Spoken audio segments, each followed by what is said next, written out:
There are dire warnings that New South Wales will be hit by increasingly extreme weather. 2015 was the hottest year since climate records began. Figures show this July was the single hottest month in recorded history. Australia sweltered through its hottest spring on record. Climate change is now affecting every country on every continent. It's the rate that's of great concern. And what do you put that rate down to? Oh, it's human activity. We have everything we need. Some still doubt that we have the will to act, but I say the will to act is itself a renewable resource.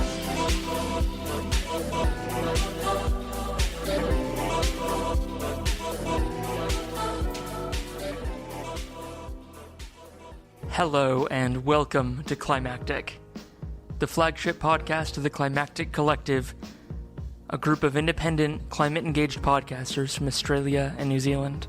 No normal intro this week, as it needs an update, because I'm no longer on the lands of Tamaki Makaurau, Aotearoa, New Zealand, but back in Narm, Melbourne, Australia.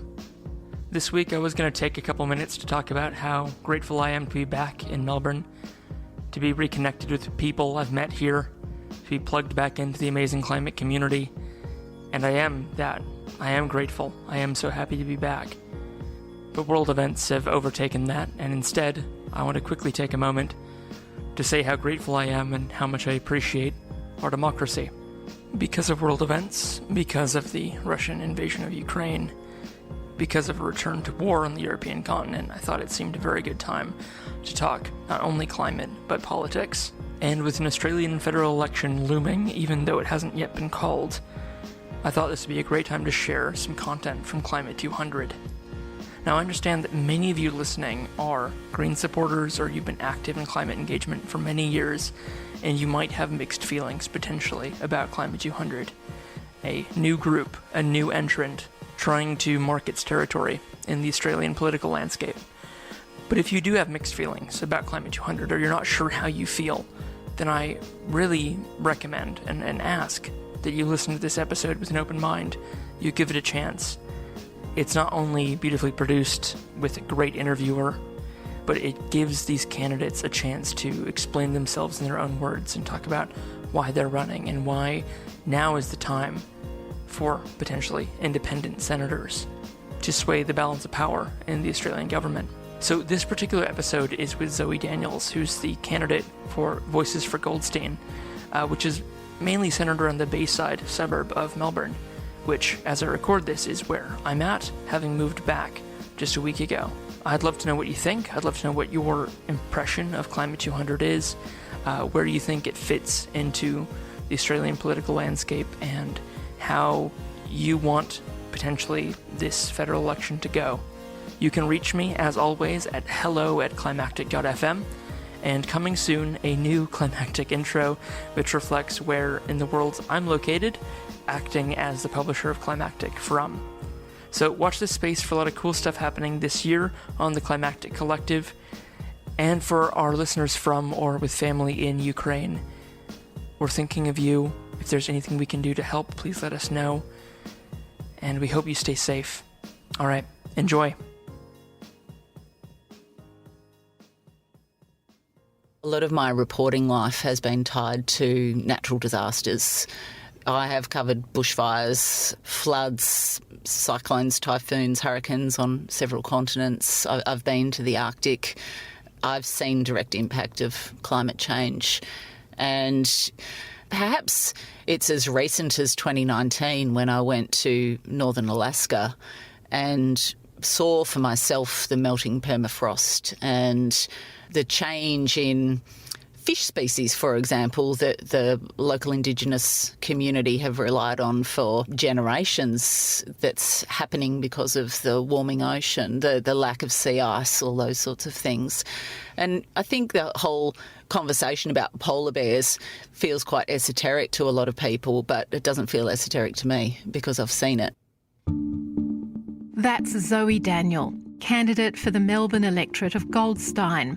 And this is The Independence, a podcast of Climate 200.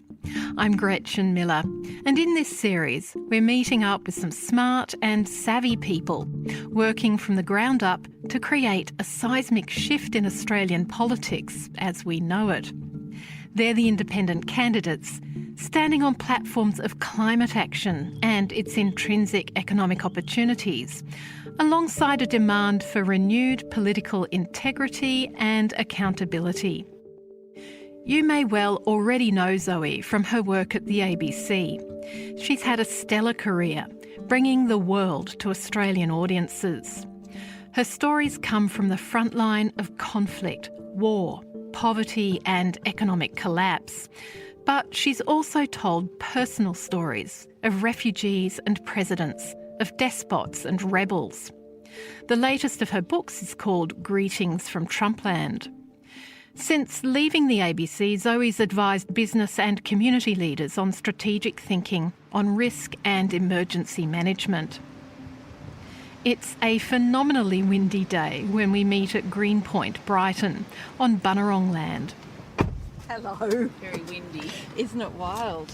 So I jump into Zoe's car to say hello. Yeah, it's crazy, isn't it? So this is the bay. So right in front of us is the city, and this is sort of the most iconic viewpoint close to town. And you can see the beach boxes on Dendy Beach on the right, and they're historic beach boxes, obviously, and very expensive real estate. But unfortunately, there's a lot of beach erosion going on Dendy Beach. So there's substantial sandbagging to try to protect the boxes from the beach literally washing away. And so it does cause great concern. And one thing that it's exposed is the sort of lack of any cohesive strategy around dealing with these issues, and the fact that you've got all sorts of local and state government organisations particularly that are quite fragmented, trying to work together to deal with these things. When did you first connect with the Australian natural environment? Were you young when you first went, this place matters to me, or did you get more of a sense of the uniqueness of Australia when you were being a foreign correspondent? Well, I think it's both. I grew up in Tasmania and I was a horse riding kid, so I spent a lot of time out in the Tassie bush on my own, and it was a different era. 70s and 80s kids were much less supervised by their parents and adults, so it was a really formative experience for me to have ponies and be dropped off at the paddock at 7 or 8 in the morning and picked up at 5 or 6 p.m. and be left to my own devices. And, you know, made some lifelong friendships through that, but also learnt a lot about myself and became quite resilient and self-reliant and learnt a lot of problem-solving skills. And no mobile phones, and, you know, if you fell off the pony and the pony bolted back to the stables, you had to walk home or double dink on someone else's horse, and if the fence was broken you had to fix it and all those sorts of things. So there was a lot of life skills learnt through that, but also just a love of the outdoors, and that became quite innate, I think, because horse riding was really pervaded my life from probably when I was 5 or 6 until I went off to university. Actually, that's really interesting, because when you're on a horse, you're super alert to what's around you, because you're alert to what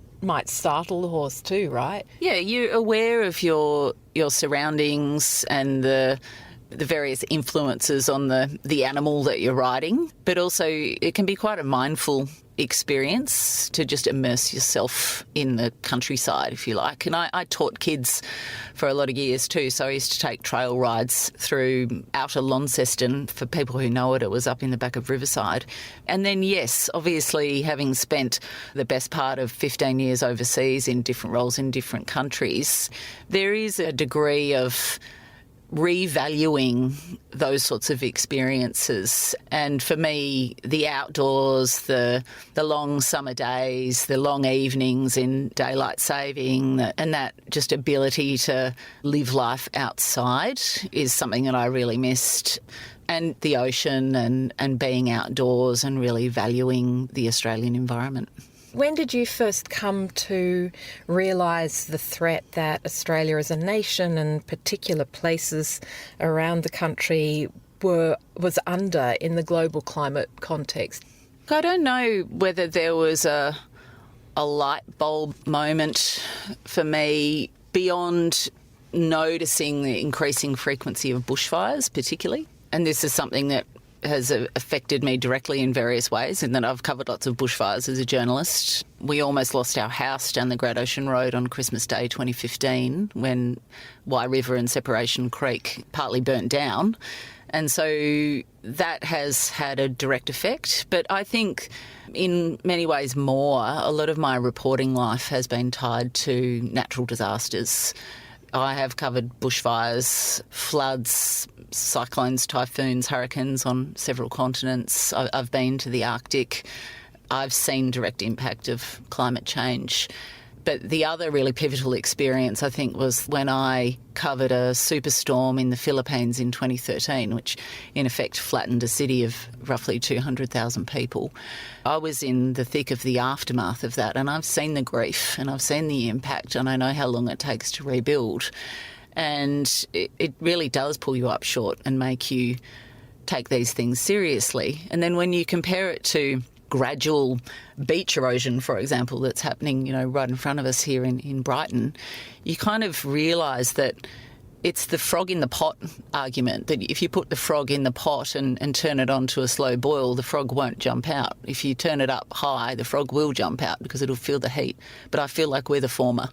We're just letting ourselves boil. And there comes a point where you actually have to just accept the science and start taking action before it's too late. How has your journalism also given you insight into the socio-political sphere you'll be working in if you make it to Canberra? Obviously, I've been in and around politics for a long time as an observer. I've been in the Oval Office. I've covered politics across Southeast Asia, Sub-Saharan Africa and Australia. And I think that it does bring that capacity to find the right experts, do the right analysis, ask the right questions. And the other thing that I think it brings is that, as a journalist, and particularly as a foreign correspondent, I've had to synthesise really complicated issues under pressure a lot. Everything from foreign policy to economics to Wall Street to business to being a rural journalist, covering things that are happening in agriculture in Australia, all sorts of things. So there's a lot of learning that's happened around how to do that, how to get to the nub of the issue, how to understand what's important, what's missing. And then I think that can then be applied to the sort of problem-solving process that we're talking about. Because a lot of policy development is problem-solving. And I also think that although it's sort of arguable that I might have thought, well, why on earth would I put myself in there because it's a toxic environment in many ways, I go into it with eyes wide open. Okay, so we've seen how brutal Parliament can be. It's been a hot topic this year, right? Particularly for women and those who care about how women are treated as a cohort. Have you personally experienced this as a journalist in a working relationship with Australian politicians? Yeah, it's interesting, isn't it, as a woman, especially as a woman of my kind of age now, almost 50, that the events of the last few years, the Me Too movement and everything that's happened in Australia, make you reflect on the experiences that you had when you were younger and what you accepted or just dealt with or brushed off. So there's that. And then I think because of the kind of work that I've done in the different environments that I've operated in as well, as I said, I go into this experience eyes wide open, and I know that there'll be some unpleasant dealings and that it is a combative environment. I'm not a particularly combative person, but I believe I have backbone. And I also believe that I have the ability to, if not rise above or walk away from confrontation when it's not productive. But within that, I think that I have a capacity for collaboration, listening and conversation that is productive. And I think that's born in part from a journalism career where I've spent a lot of time talking to people who have very different views than me, and I keep that front of mind with everything that I do. That you can't assume that people think the same way that you do, and in fact most of the time they don't. And you always learn a lot when you go into a conversation with that front of mind. I mean, I covered the Trump administration. I spent 4 years talking to Donald Trump supporters, trying to understand them. That's one of the things that I've enjoyed most about my journalism career, is actually learning from and talking to people who have different opinions and views to me. So I think that really does lend itself as well to a crossbencher. And it lends itself to genuinely representing a community too, right?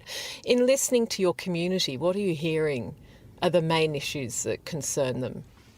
Yeah, this is one of the most fun parts of being a candidate from my perspective, is to just get out and talk to people. There are some not so fun parts in terms of sort of logistics and organisation of a campaign, and that's all very new. But going out and talking to people in the communities comes quite easily to me, and just getting that varied perspective on things.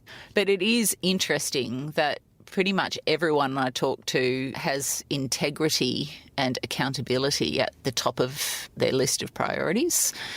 People feel, in general, I think in Goldstein, that they've lost control of their government, their democracy, that they're not being listened to, and that they don't have a voice in the parliament or the party room.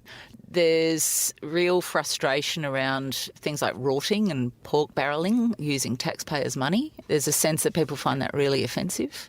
And then these issues of accountability and integrity then lay over all of the other policy pillars that I'm focused on. So transparent economic management, climate policy, really economically focused climate policy, implementing measures for safety and equality for women and girls.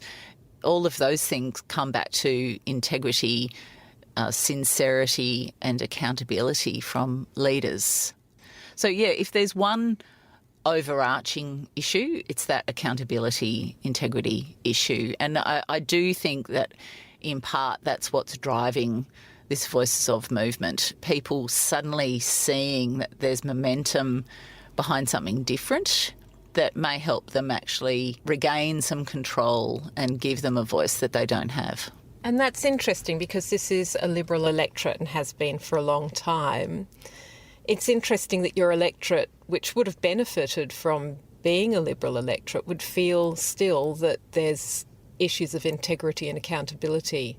Well, I think there's a question for many people about whether they have benefited from being a safe Liberal electorate. I think there's a sense from a lot of people that we in Goldstein have been taken for granted, that we're automatically in the yes column for the LNP, and therefore it's sort of lip service to the issues of the electorate rather than genuine engagement. And then a bit of throwing money at things like car parks and stuff like that, which is not in line with the priorities of the electorate.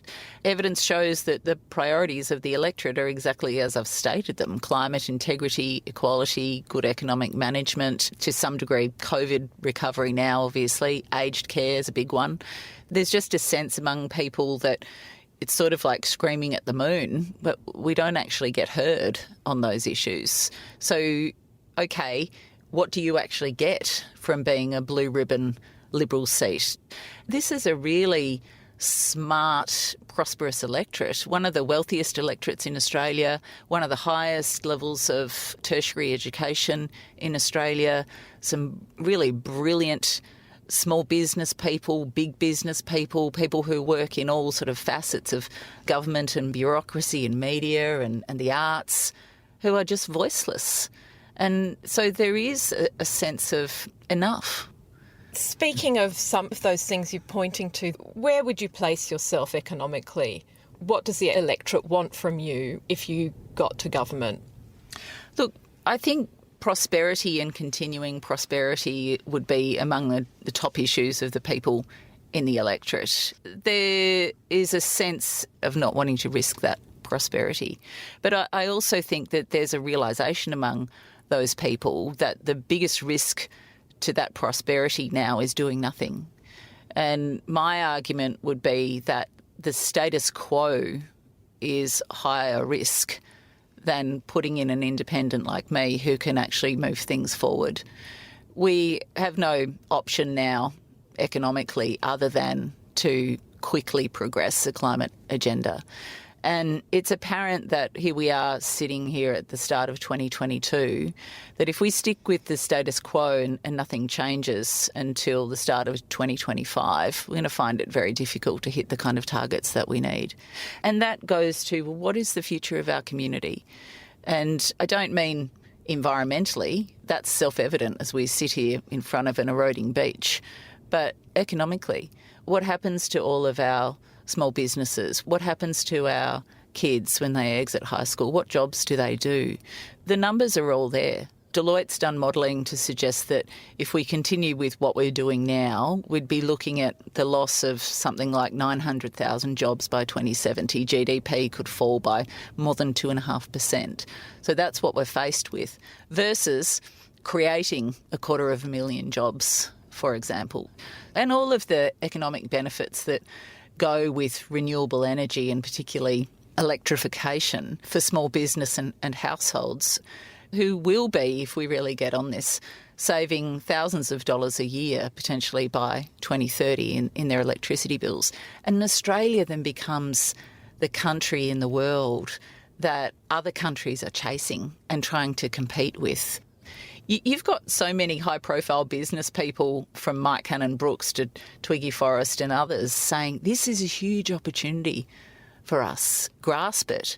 Surely we're better off being the leader on something like renewable energy with all of our options with solar and wind and open space than being the laggard and having to then chase countries that don't have the natural assets that we do. It's a no-brainer, really. But unfortunately, it's a no-brainer that we've been stalled on because the issue's been weaponised for so long, and that has to stop. To me, it's just be smart. Stop making dumb decisions or not making decisions. I've lived in the US where, for example, the climate is highly variable. In winter, it's absolutely freezing, sub-zero temperatures. Things like heating homes are much more complicated in that kind of environment.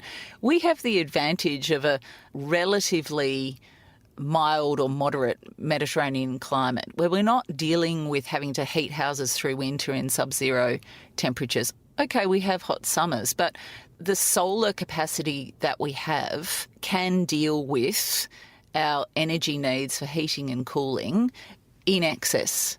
And then we can divert excess electricity to transforming our iron ore into steel in this country, exporting it, becoming the hub for all the things that we're famous for in a different way.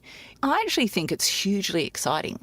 If we could just sort of flip that switch to optimism from pessimism, start legitimately looking forward rather than back, there is so much capacity that we can do something with, but we have to be thinking beyond 3 yearly election terms. We have to be thinking 100 years out. What do we want our country to look like? It's a big country. We often drive long distances. How can we ready this country to be electric vehicle friendly? Interestingly, take-up of electric vehicles in the last 12 months is at a record high in Australia, which is really good considering that it's not incentivised particularly well. And I think it shows that people are ready to switch. There are good incentives to switch over to EVs if our governments support that process. And look, I think it's a simple matter of getting some good brains on this. If you look at the US, for example, it's quite a good case study in that there are particular states that have really embraced electric vehicles. So it's a case of overlaying the charging stations onto a map of Australia and saying, okay, where do we need them? What range do we need these vehicles to have, and how are we going to execute that? The other thing is that these technologies are jumping ahead in leaps and bounds. You've already got manufacturers or companies, investors in Silicon Valley working on self-charging vehicles. So if we just sort of open the zip on this, it enables all sorts of innovation, and you'll start to see that innovation feeding on itself. I mean, the LNP talks about a business-led model where government takes its hands out of it. I don't disagree with that, except at the start you've got to give it a push. And once it's up and running, you'll get that positive feedback loop where it will actually feed on itself and then government can step back. But also the way that we run our homes will become more efficient. It doesn't have to happen overnight, but if everyone just got to the point where when they change over their car, their water heater, their stove, their heating system, they switched away from gas to electricity and put on rooftop solar, that would take us a long way towards where we need to get to. And it's just a mindset issue that the government needs to help create. I'd like to talk now about a few of your policies and just skip between a few of them because we can't cover everything, of course, in this time frame. But on climate, you've called for the creation of an independent climate change body. What would that look like? Yeah, I think it's to do with helping guide policy and keep everyone accountable to that policy. Do we have a model for that? We kind of had a model for that which was then dismantled under Tony Abbott.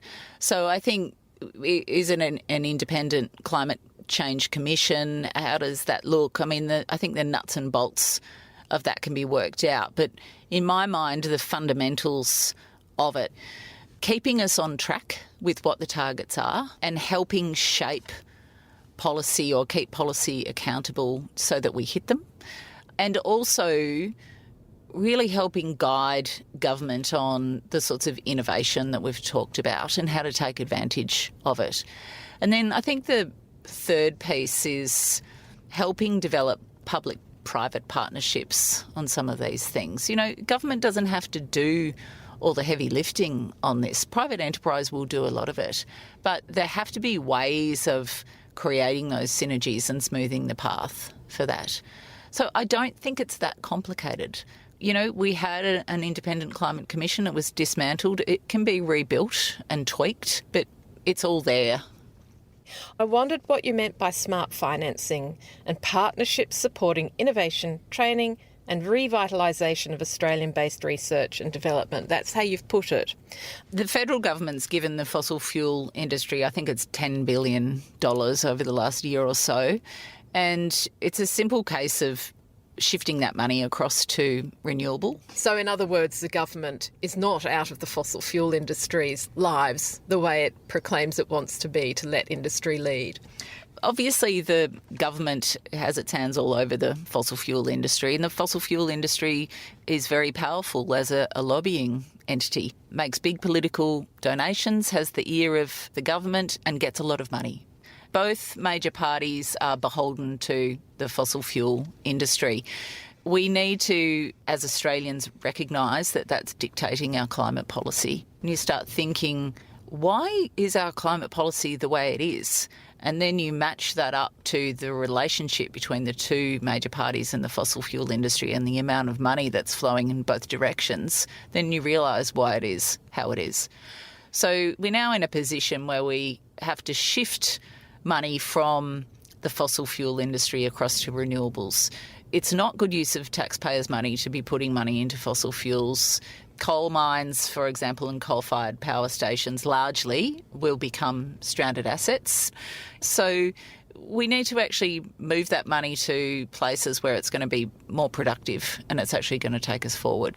And in the end, as I said earlier, if we electrify our economy and are producing electricity in excess of our basic domestic needs, then that energy gets channeled to larger scale manufacturing and production of all sorts of things. And then we become a global hub for large and small scale manufacturing and exports.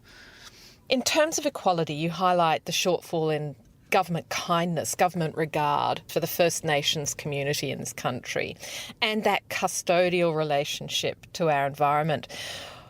Why is that systemic disregard a problem, and how can various Australian communities embed more understanding and recognition of a relationship which is both ancient and contemporary? Well, in many ways I think it's the same as lots of things in Australia right now and also the world, that everything becomes combative and there's not enough just simple respect and listening to each other. And I think in the end, developing and repairing our relationship with First Nations people is about having those conversations. And sometimes they're difficult conversations. And I think that knee-jerk political responses to those conversations are really unhelpful. The discussion about an Indigenous voice to Parliament, for example, is a classic case where it was twisted into the threat of a third House of Parliament that would have undue influence on decision-making in our country. And that's not what it is at all. It's to do with having sincere, honest Indigenous advice underpinned by history, needs and views in the First Nations community to inform policy among policymakers, direct to Parliament, not through the bureaucracy. That would be a huge step forward for us, I think, because it just opens the way for much more direct conversations that are not sanitised by bureaucrats and then perhaps less prone to becoming overcomplicated. And to broaden that out, you particularly mentioned listening to and engaging directly with people of colour, not just Indigenous, but the many different communities that make up this one Australian community. Why does that need stating, do you think? I wish it didn't need stating, but I feel like, and many of the conversations I've had over the last couple of months have exposed this, that people of colour, people of different cultural backgrounds, people with special needs, women, First Nations people need to be front of mind in every policy conversation that you have, because they're affected differently by the policy and there can be unintended consequences of the policy. Religious groups as well, potentially. So it's a case of looking at the policy that's being considered and then speaking to people who are different to you to say, how's this going to affect you? What are the pitfalls in this? And to just also recognise gaps. One of the deeper conversations that I've had about this is around women of colour and their experience of sexual harassment and their lack of power in workplaces, which is very different to that of Caucasian women like me, who may be less powerful than men in the workplace but are vastly more powerful than women of colour. So it's just that kind of consideration around the conversations that we're having about policy to say, well, it might affect me in this way, it might affect you in that way. How's it going to affect this person and this person and this person? So consulting with our community here in Goldstein, consulting with people of different backgrounds who've had particular experiences, consulting with experts, and then synthesising that information into something that will broadly work for everyone. On integrity as a policy, as a journalist, you know the risks involved for whistleblowers. How important are whistleblowers to creating government with integrity? And how does thinking about those kind of details put meat on the bones for an integrity commission? Yeah, we should absolutely have whistleblower protection. And to me, it actually goes to the core of what kind of country we want to be. If we don't protect whistleblowers, then I don't think we're being true to ourselves. If we're not putting ourselves in a position where people can come forward and tell the truth about something that's happening that's wrong, then we've got a problem right from the beginning. I think there are other pieces to that as well. Transparency in political donations, especially large donations from companies and corporates. Truth in political advertising is another example. And then there's the broader need for a commission, not only with teeth, but a commission that's well-resourced and that can actively pursue investigations and is resourced to do that. So all of those pieces come under the broad heading of integrity, but they're not all to do with the commission itself. Some of it would be legislative around some of those other issues that I've talked about. But protection of whistleblowers is really central to all of that. One last question for you then, as we finish up. Given that you reside in a blue ribbon Liberal seat, why did you choose not to join that party and try and change from within? Because I'm not party political. I'm a swinging voter, always have been. And I think having been an ABC journalist for almost 30 years, I really had trained myself to not be aligned and to try to be as much as possible really objective and just sort of rigorous in my analysis of particular positions of politicians, not only in Australia but also overseas. And to have that open mind of, okay, how would that affect me? How would that affect other people? What are the holes in it? Without having any sort of ideological bent in either direction, if you like. So I never could have run for either of the major parties. I couldn't have worked for either of the major parties. I just couldn't align myself. But that said, I really did and had been feeling a sort of need to do something more, to be more than a journalist, to step in, to participate, to try to change something from the inside. So I'd been grappling with that having left the ABC. Like, where am I best able to have impact? And then this popped up and it was like initially, I don't know if I want to put myself in that situation because I know how that will be. But it's also a good fit for someone who's a lifelong swinging voter who has rigorously analysed policy and asked a lot of questions and synthesised a lot of complicated information to sit on the crossbench and do that for a job. So the fit is quite neat. The fit is quite neat. We might leave it there. Thank you so much, Zoe Daniel. It's been fascinating. Yeah, my pleasure. Thanks for having me. Zoe Daniel, independent candidate for the seat of Goldstein, here with us on The Independents, a podcast from Climate 200. And you can learn more about Zoe and how to get involved in her campaign at her website zoedaniel.com.au. And if you want to see real action on climate, integrity and gender equality, head over to climate200.com.au and chip in to support this fresh wave of independence in the upcoming election. Don't forget to tell your neighbours, friends and family about this series. There are lots more one-on-one deep dive conversations with standing independents across the nation. I'm Gretchen Miller. See you next time.